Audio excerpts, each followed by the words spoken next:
पहले सपोज आपका stop loss यहाँ है, जैसे ये स्विंग हाई ब्रेक होगा आप अपने स्टॉप लॉस को, अब अगर ये जो है प्राइस आ गया हमारा 274 से, सपोज ये 300 का हो गया, ठीक है, ऑप्शन का प्राइस 300 का हो गया। अब हेलो एवरीवन, दिस इज राजन।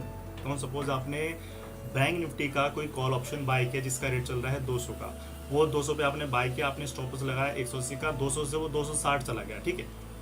आप क्या कर सकते हैं, आप इस केसेस में या तो आप अपना प्रॉफिट बुक कर लेंगे किसी एक पर्टिकुलर लेवल पे आने के बाद, तो अच्छी बात है, आपने 250 पे निकल गए, 240 पे निकल गए या फिर 260 पे निकल गए, बहुत अच्छी बात है।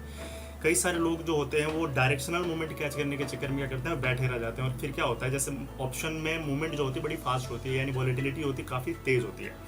अब वो ऑप्शन जो है 260 तक गया और वापस बड़ी तेज़ी से नीचे गिरा और वो 200 से भी नीचे चला गया और आपका स्टॉप लॉस हिट हो गया। इस केस में क्या हुआ, जो आपके पास प्रॉफिट आ रहा था 60 पॉइंट का, अगर आप बैंक निफ्टी ट्रेड कर रहे हैं, 60 पॉइंट का जो प्रॉफिट आ रहा था वो प्रॉफिट आपने कैप्चर नहीं कर पाए।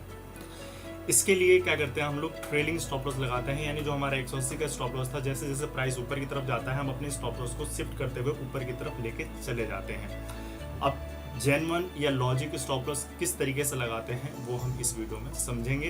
दो तरीके होते हैं जिसके बेसिस पे आप जो है ट्रेलिंग स्टॉप लॉस लगा सकते हैं। पहला जो तरीका होता है वो होता है चार्ट के बेसिस पे, यानी चार्ट के बेसिस पे हम किस तरीके से ट्रेलिंग स्टॉप लॉस को लगा सकते हैं वो हम चार्ट को देख कर करते हैं। दूसरा जो तरीका होता है वो होता है पॉइंट या फिर परसेंट 10% बेसिस पे, जो कि मेरा पर्सनली एक तरीका है। ये दोनों तरीके हम इस वीडियो में समझने की कोशिश करेंगे। आपकी स्क्रीन पे ये बैंक निफ्टी का चार्ट है। तो सपोज हमारा पहला जो ट्रेड था ये हमारी फर्स्ट कैंडल के क्लोजिंग पे यहाँ पे हमारा पहला ट्रेड एग्जीक्यूट हुआ 38,700 का। तो हम चार्ट पे देखते हैं कौन सा प्राइस हमें मिला। ये हमारी पहली कैंडल, दूसरी कैंडल, तीसरी, चौथी, पांचवी, ये 5 मिनट यहाँ कंप्लीट हुई। इस प्राइस पे हमने बाय किया, तो ये हमारा प्राइस आ रहा है 220 के आसपास। सपोज हमने 220 पे यहाँ पे बाय कर लिया, तो यहाँ पे एक हम लाइन यहाँ पे ड्रॉ कर देते हैं सिंपल। 220 पे हमारा 22 को ब्लू से डिनोट कर देते हैं, ठीक। इस प्राइस पे हमने बाय कर रखा है 220। सपोज हमने 220 पे ये ऑप्शन बाय कर लिया। अब हमारे स्टॉप लॉस कहाँ लेगा, 10% अकॉर्डिंग टू मी जो प्रीमियम होता है, ऑप्शन का प्रीमियम होता है, उसका 10% कम से कम आपका स्टॉप लॉस होना चाहिए। तो 220 का हमने बाय किया तो इसका स्टॉप लॉस हमारा लगभग 22 पॉइंट का बैठेगा। तो हमारा स्टॉप लॉस जो आएगा वो आएगा लगभग 198 के आसपास। तो 198 जो है ये प्राइस के आसपास हमारा, तो इसको हम कर देते हैं रेड, स्टॉप लॉस को कर देते हैं हम रेड।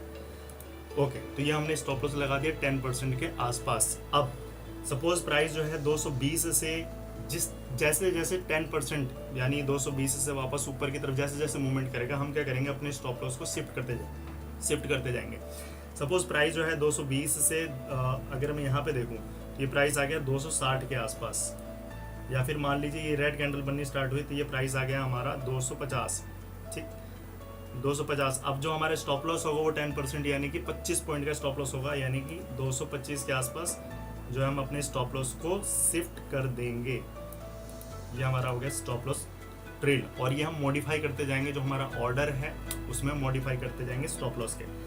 अब जो प्राइस है वापस 250 से वापस सपोज अपने हाई लेवल पे आ जाता है लगभग 274-275 के आसपास, तो जो हमारा स्टॉप लॉस होगा लगभग 27 पॉइंट या 30 पॉइंट का होगा। अब अगर ये जो है प्राइस आ गया हमारा 274 से, सपोज ये 300 का हो गया, ठीक है, ऑप्शन का प्राइस 300 का हो गया। अब हमारा स्टॉप लॉस 10% 300 का यानी 30 पॉइंट नीचे 300 के, यानी कि 270 का स्टॉप लॉस हमारा हो जाएगा। इसी तरीके से जैसे जैसे प्राइस ऊपर की तरफ जाएगा उसका 10% हम स्टॉप लॉस को ट्रेल करते हुए जाएंगे। तो ये एक हमारा पहला तरीका हो सकता है जिसके बेसिस पे आप जो है अपने स्टॉप लॉस को ट्रेल कर सकते हैं। फायदा क्या है इससे, अगर इन केस प्राइस कहीं से घूमता है तो आपका जो प्रॉफिट है, जो नीचे प्रॉफिट जो बनता वो आ रहा है, वो उतना प्रॉफिट आपका सेव हो जाएगा। दूसरा जो तरीका होता है हमारा वो होता है चार्ट के बेसिस पे। आप चार्ट के बेसिस पे अगर आप डायरेक्शनल ट्रेडर हैं, आपका कैपिटल बहुत बड़ा है, तो आप क्या करते हैं, सिंपल जो है आप बैंक निफ्टी के चार्ट पे जा सकते हैं, और बैंक निफ्टी के चार्ट पे सपोज आपने इस कैंडल के हाई के ऊपर बाय किया तो आपका स्टॉप लॉस या तो इस स्विंग के नीचे होगा, ठीक है। अगर मैं प्राइस की बात करूँ तो आपका स्टॉप लॉस सपोज हुआ 38,000, आपने 500 का यहाँ पे स्टॉप लॉस लगाया, आपने बाय किया लगभग 38,650 के आसपास। प्राइस जो है जैसे जैसे स्विंग बनाते हुए स्विंग को ब्रेक करता जाएगा, आप जो भी स्विंग लो बनते जाएंगे उस स्विंग के नीचे आप अपना स्टॉप लॉस रखेंगे। फिर मार्केट ने एक नया स्विंग हाई बनाया, आप अपने स्टॉप लॉस को यहाँ से शिफ्ट करके यहाँ पे लेके आएंगे। फिर मार्केट ने इस स्विंग को भी ब्रेक किया ऊपर की तरफ, फिर आपका स्टॉप लॉस होगा इस स्विंग के नीचे। फिर मार्केट ने और कहाँ स्विंग बनाया, एक स्विंग यहाँ बनाया, तो आप अपने स्टॉप लॉस को ट्रेल करते हुए ऊपर की तरफ लेके आएंगे। यानी कि मार्केट जिस तरीके से मूवमेंट करता जाएगा, पहले सपोज आपका स्टॉप लॉस यहाँ है, जैसे ये स्विंग हाई ब्रेक होगा आप अपने स्टॉप लॉस को इस स्विंग लो के नीचे ले आएंगे। फिर जैसे ये स्विंग हाई ब्रेक होगा आप अपने स्टॉप लॉस को इस स्विंग के नीचे ले आएंगे। इसी तरीके से मार्केट जिस तरीके से स्विंग क्रिएट करते हुए ऊपर की तरफ निकलेगा, आप अपने स्विंग को शिफ्ट करते हुए ऊपर लेके चले आएंगे।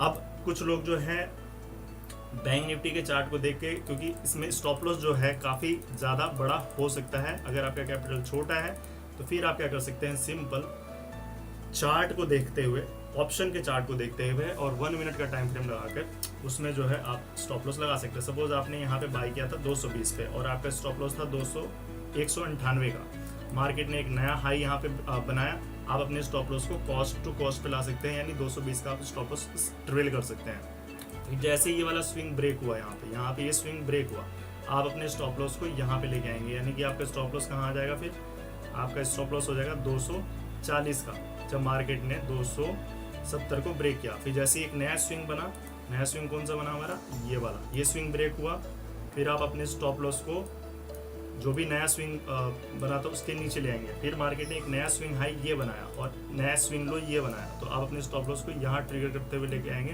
ट्रेल करते हुए लाएंगे, जब ये वाला यहाँ पर मार्केट ने इसको ब्रेक किया। इस तरीके से अगर मैं सिंपल लैंग्वेज में बात करूँ तो मार्केट जिस तरीके से स्विंग क्रिएट करते हुए जाएगी, ऑप्शन का आप चार्ट यूज कर सकते हैं सिंपल, और जैसे जैसे स्विंग हाई ब्रेक होते जाएंगे आप अपने स्टॉप लॉस को शिफ्ट करते जाएंगे नए स्विंग लो के नीचे, यानी 10% आपका कम से कम स्टॉप लॉस होना चाहिए। और जैसे जैसे मार्केट मूवमेंट जो है ऊपर की तरफ करेगा, यानी जो ऑप्शन है उसका प्रीमियम जैसे जैसे बढ़ेगा, आप अपने स्टॉप लॉस को शिफ्ट करते हुए ऊपर की तरफ ला सकते हैं। आप चाहे तो जैसे कि मान लीजिए आपने 200 पे बाई किया था, आप 20 पॉइंट का स्टॉप लॉस रखे, तो मार्केट जैसे जैसे 20 पॉइंट ऊपर की तरफ, या जो ऑप्शन है वो जैसे जैसे 20 पॉइंट ऊपर बढ़ता है, आप अपने स्टॉप लॉस को 20 पॉइंट ऊपर की तरफ शिफ्ट कर सकते हैं। तो एक तरीका तो ये है जिसका आप यूज़ कर सकते हैं। दूसरा जो तरीका हमने सीखा वो ये है कि जो चार्ट बनता है उसमें स्विंग जो बनते हैं, आप 1 मिनट का टाइम फ्रेम यूज़ कर सकते हैं ऑप्शन का, और जो उसमें swing high and swing low बनते हैं, जैसे जैसे मार्केट अपने नए स्विंग हाई को ब्रेक करता हुआ जाएगा, जो उसका लास्ट स्विंग लो होगा नीचे की तरफ, वहाँ पे आप अपना ट्रेलिंग स्टॉप लॉस शिफ्ट करते चले जाएंगे। तो ये 2 तरीके हैं जिसकी बेसिस पे जो है आप अपने स्टॉप लॉस को ट्रेल कर सकते हैं। ज़ीरोधा में किस तरीके से ऑर्डर प्लेस करते हैं, स्टॉप लॉस किस तरीके से लगाते हैं, उस पर मैं ऑलरेडी एक वीडियो बना रखी है, तो वो जाके आप डिस्क्रिप्शन में चेक कर सकते हैं, जिसमें आपको पूरी डिटेल मिल जाएगी। फिर भी इसके बेसिस पे कोई डाउट रहता है तो डेफिनेटली आप मुझे पूछ सकते हैं, मुझे कमेंट कर सकते हैं। Okay guys, we will meet in next video, till then goodbye, thanks for watching guys.